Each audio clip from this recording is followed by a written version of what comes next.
Crypto জগতে হঠাৎ করেই যেন একটা বড় সড় ঝড় বয়ে গেছে।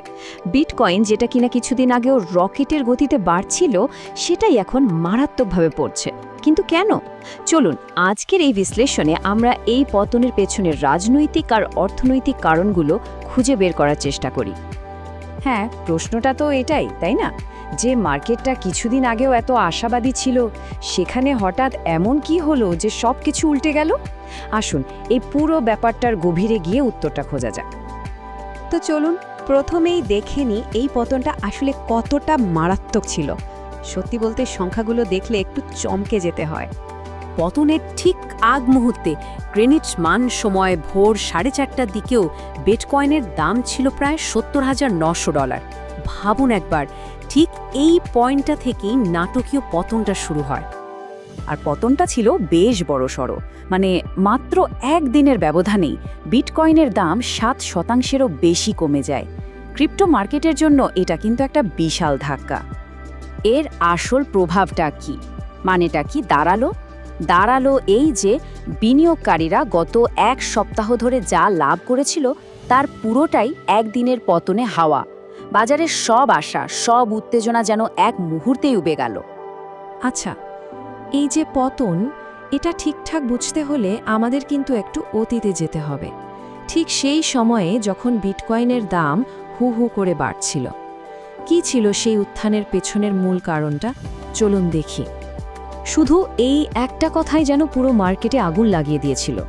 ডোনাল্ড ট্রাম্পের এই প্রতিশ্রুতির পর থেকেই বিনিয়োগকারীরা ভাবতে শুরু করে যে ক্রিপ্টোকারেন্সির জন্য একটা নতুন স্বর্ণযুগ আসছে। এই টাইমলাইনটা একবার দেখুন।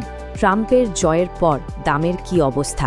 নভেম্বরে যেই না র্যালি শুরু হলো, দেখতে দেখতে ডিসেম্বরের মধ্যেই বিটকয়েন $1,00,000 বিশাল মাইল ফলক ছুঁয়ে ফেলল। আর এই উত্থান কিন্তু থামেনি।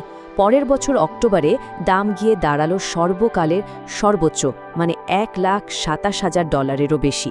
পুরোটাই ছিল একটা রাজনৈতিক প্রতিশ্রুতির ওপর ভর করে তৈরি হওয়া আশার বেলুন। কিন্তু কথায় আর কাজে সবসময় মিল থাকে না, তাই না? আর এখানেই গল্পটা একটা বড় মোড় নেয়।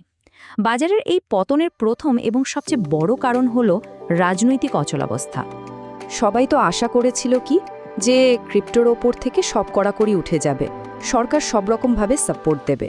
কিন্তু বাস্তবে কি হলো? বাস্তবে হলো ক্রিপ্টোর নিয়মকানুন সহজ করার জন্য আনা খুবই গুরুত্বপূর্ণ একটা বিল মার্কিন সিনেটে গিয়ে আটকে গেল। আর এটাই বিনিয়োগকারীদের মধ্যে চরম অনিশ্চয়তা তৈরি করেছে।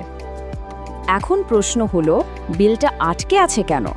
কারণটা হলো, একদিকে আছে পুরনো দিনের ব্যাংকগুলো আর অন্যদিকে আছে নতুন ক্রিপ্টো কোম্পানিগুলো। আর এদের মধ্যে নীতি নিয়ে লেগেছে বড়সড় গণ্ডগোল। ব্যাংকগুলো চায় গ্রাহকের সুরক্ষার জন্য কঠোর নিয়মকানুন, আর ক্রিপ্টো কোম্পানিগুলো চায় আরও স্বাধীনতা, যাতে নতুন নতুন জিনিস আনা যায়। এই দুই পক্ষের টানাটানিতেই আইনটা পাস হচ্ছে না, আর তার প্রভাব সোজা এসে পড়ছে মার্কেটের উপর। যখন সবাই ভাবছিল যে রাজনৈতিক সমস্যাটাই একমাত্র কারণ, ঠিক তখনই আরেকটা নতুন ঝামেলা এসে হাজির হলো। আর সেটা হলো ট্রাম্পের বিরুদ্ধে একটা নতুন তদন্ত শুরু হওয়ার খবর।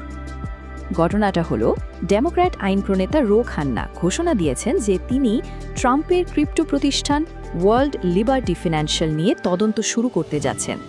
এর পেছনে আছে ওয়াল স্ট্রিট জার্নালের একটা রিপোর্ট, যেখানে বলা হচ্ছে আবুধাবির এক কর্মকর্তার প্রতিনিধিরা নাকি এই কোম্পানির 49% শেয়ার কেনার জন্য $500 মিলিয়ন একটা চুক্তি করেছেন।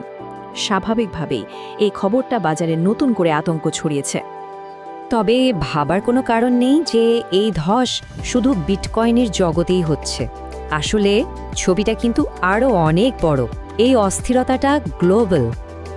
দেখুন, শুধু ক্রিপ্টো নয়, একই সময়ে রুপোর দামেও বড়সড় ধস নেমেছে, প্রায় 16% পর্যন্ত।